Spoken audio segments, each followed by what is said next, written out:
Today ends National Cervical Health Awareness Month, and I spoke to one woman who told me her story on overcoming cervical cancer with the help of doctors at Hartford Hospital.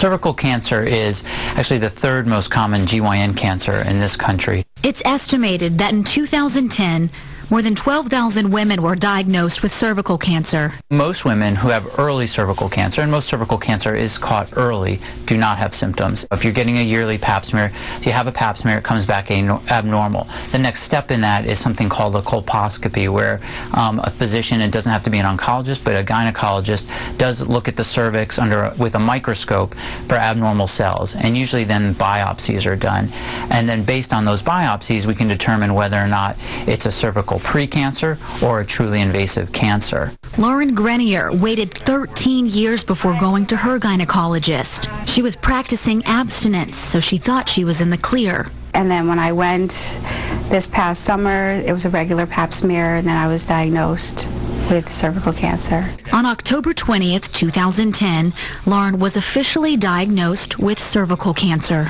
It was high anxiety, a lot of stress, a lot of the unknown, like, oh no, what did I do? I should have, would have, could have.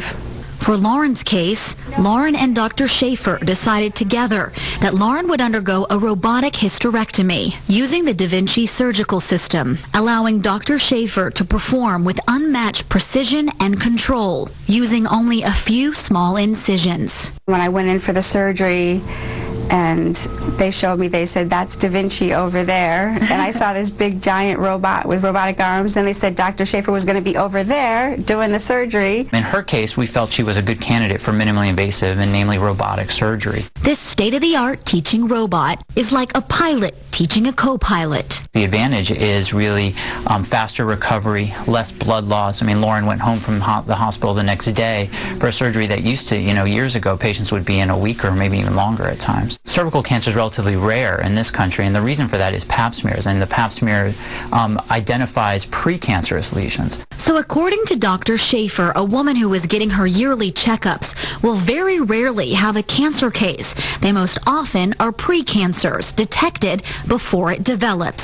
Because of pap smears, cervical cancer has moved from the 1 or 2 leading cause of cancer deaths in women down to 9 or 10. Screening saves lives. Get checked up regularly. It's very important. It can mean your life. And for more information on cervical cancer and how you can prevent it, just head to our website, ctnow.com/morning.